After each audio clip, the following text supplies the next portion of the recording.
Hello, good morning, शुभ सकाळ, श्री स्वामी समर्थ. तर मग आता ह्या अधिक महिन्याचे शेवटचे 5 दिवस राहिले आहेत आणि या 5 दिवसामध्ये आपण काय काय सेवा केली पाहिजे ते मी आज तुमच्यासोबत शेअर करणार आहे. तर त्यातलंच उद्या म्हणजेच 11 जून 2026 रोजी परमा एकादशी आहे.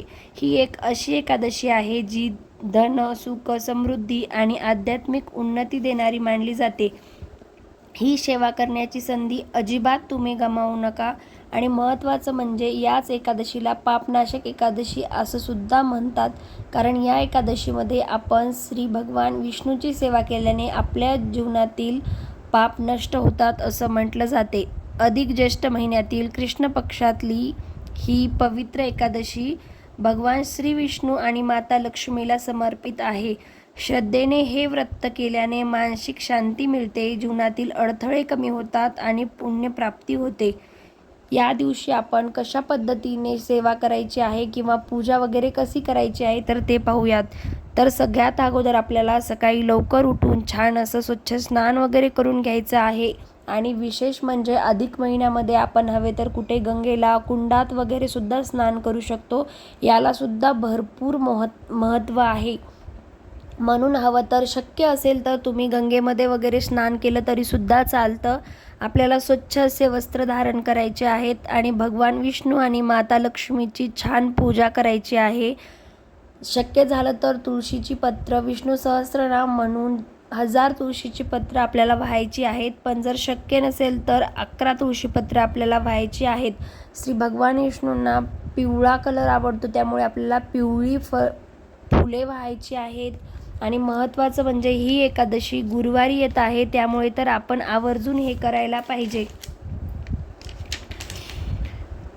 आणि आपण नैवेद्य म्हणून पिवळी फळे अर्पण करू शकतो. यानंतर आपल्याला भक्तिभावानं ओम नमो भगवते वासुदेवाय या मंत्राचा 108 वेळा जप करायचा आहे. आणि त्याचबरोबर ओम श्री महालक्ष्मी नमः या मंत्राचा सुद्धा आपल्याला जाप करायचा आहे. तर अशा पद्धतीने आपल्याला या परमा एकादशीच्या दिवशी दिवसभर उपवाससुद्धा पकडायचा आहे.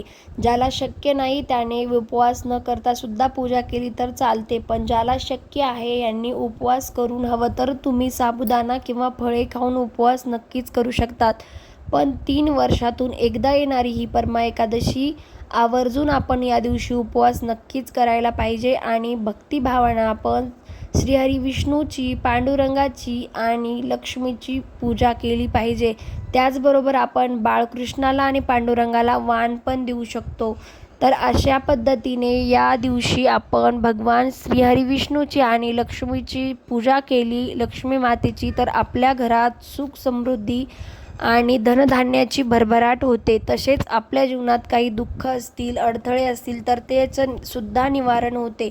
त्यामुळे अगदी मनातून हा उपवास करून अशा पद्धतीने आपल्याला पूजा करायची आहे.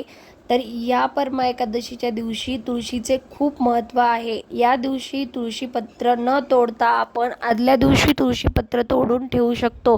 तुळशीची मंजुळासुद्धा आपण श्रीहरी भगवान विष्णूला वाहिल्यावर त्याचे खूप जास्त महत्त्व आहे. तर या शेवटच्या 5 दिवसामध्ये म्हणजेच 11 जून ते 15 जूनमध्ये हा सुद्धा एक आपण आजच्या दिवशी हवं तर बेसनाचे लाडू किंवा पुरणाची पोळी अशा पिवळ्या कलरचा सुद्धा नैवेद्य दाखवू शकतो. आणि महत्त्वाचं म्हणजे आजच्या दिवशी जर तुमचं या महिन्यामध्ये कधी दीपदान वगैरे करायचं राहिलं असेल किंवा आपण परत केलं तरीही चालतं, तर आजच्या दिवशी 33 प्रकारचे दिवे वगैरे लावून आपण दीपदान करू शकतो. यालासुद्धा खूप जास्त महत्त्व आहे. म्हणून जर या 5 दिवसामध्ये तुम्ही या पद्धतीने जर सेवा केली तर तुम्हाला फळ मिळू शकते. तर अशा पद्धतीने आपल्याला 11 जून 2026 गुरुवार रोजी परमा एकादशीच्या दिवशी व्रत करायचं आहे. जर महिनाभर तुम्हाला काही करून सेवा वगैरे झाली नसेल, शक्य झाले नसेल, तर उद्याच्या दिवशी म्हणजेच परमा एकादशीच्या दिवशी तुम्ही नक्कीच हे व्रत करा, मनाभावातून करा. आणि महत्त्वाचं म्हणजे आपल्याला रात्री तुपाचा दिवा लावायचा आहे. आणि जसं की मी तुम्हाला अगोदरसुद्धा सांगितलं की तुम्ही हवं तर 33 दीपदान करू शकतात. जर शक्य असेल तर मंदिरामध्ये, गणपती बाप्पाच्या मंदिरामध्ये, स्वामी समर्थांच्या मंदिरामध्ये, देवी आईच्या, कुलदेवीच्या मंदिरामध्ये किंवा शक्य नसेल तर आपल्या घरच्या देवघरामध्ये सुद्धा आपण 33 दीपदान करू शकतो किंवा तुळशीजवळ आपल्याला रात्री तुपाचा दिवा लावायचा आहे एकादशीच्या दिवशी. त्याने सुद्धा आपल्याला खूप जास्त पॉझिटिव्हिटी घरामध्ये पसरते आणि आपल्या घरावर माता लक्ष्मी आणि श्री भगवान विष्णूची कृपा राहते. तर अशा पद्धतीने आपल्याला काहीसं हे परमा एकादशीचं व्रत उद्या करायचं आहे.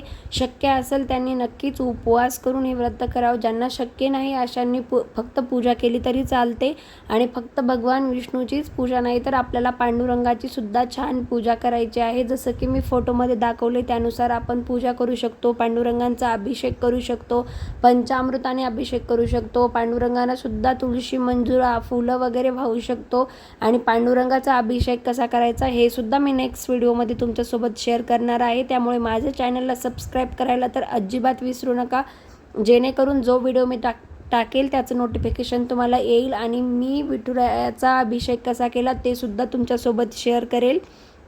तर अशा पद्धतीने काहीसं आपल्याला पूजा करायची आहे.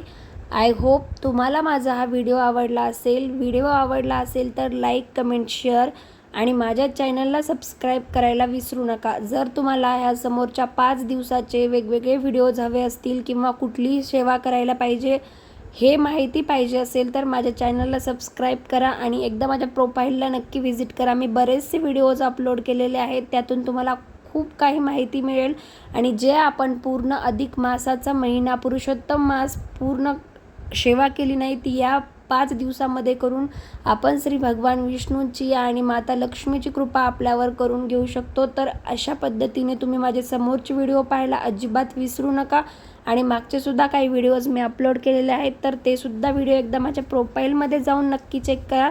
तुम्हाला बरीचशी मदत होईल.